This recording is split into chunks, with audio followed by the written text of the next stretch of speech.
बहुत समय पहले एक छोटे से गांव में रघु नाम का किसान रहता था। उसका जीवन बेहद साधारण था। सुबह खेत जोतना, बैलों को चारा डालना और शाम को परिवार संग आग के पास बैठना। लेकिन गांव के पास एक पुराना सुनसान बाग था। कहते थे वहां रात को अजीब आवाजें आती हैं और लोग मानते थे कि वहां एक चुड़ैल रहती है। गांव वाले डर के मारे उस रास्ते से भी नहीं गुजरते थे।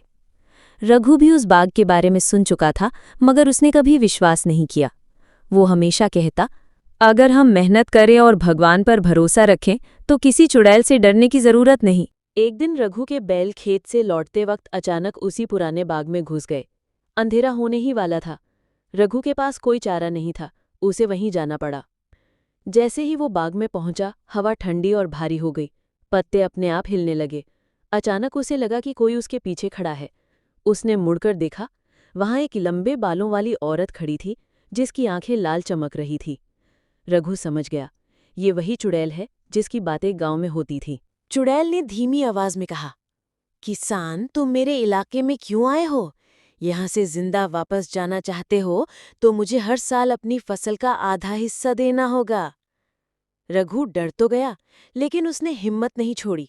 वो बोला, मैं अपनी मेहनत का फल किसी को यूं ही नहीं दूंगा, पर अगर तुम्हें सच में चाहिए तो पहले मेरी एक शर्त माननी होगी। चुड़ैल हंस पड़ी। किसान, तुम मुझे शर्त दोगे? रघु ने कहा, मेरे खेत में 2 बार फसल होती है, एक बार गेहूं और एक बार आलू। तुम चुन लो, तुम्हें ऊपर का हिस्सा चाहिए या नीचे का हिस्सा। चुड़ैल ने सोचा और बोली, मुझे ऊपर का हिस्सा चाहिए। अगली बार रघु ने आलू बोए। चुड़ैल को सिर्फ ऊपर का हिस्सा मिला, यानी सूखी पत्तियां और टहनियां। आलू तो जमीन के नीचे किसान के पास रहे। चुड़ैल गुस्से से तड़प गए, धोखा दिया तुमने, अगली बार मुझे नीचे का हिस्सा चाहिए। रघु ने मुस्कुराकर अगली बार गेहूं बोया। चुड़ैल को जमीन के नीचे सिर्फ जड़ें और मिट्टी मिली, जबकि रघु के पास पूरा गेहूं का ढेर था। अब चुड़ैल समझ गई कि किसान उससे ज्यादा चतुर है। वो चीख कर बोली, तुमने मुझे मात दी, अब मैं कभी तुम्हें परेशान नहीं करूंगी। इतना कहकर वो धुएं में बदल गई और उस बाग से हमेशा के लिए गायब हो गई।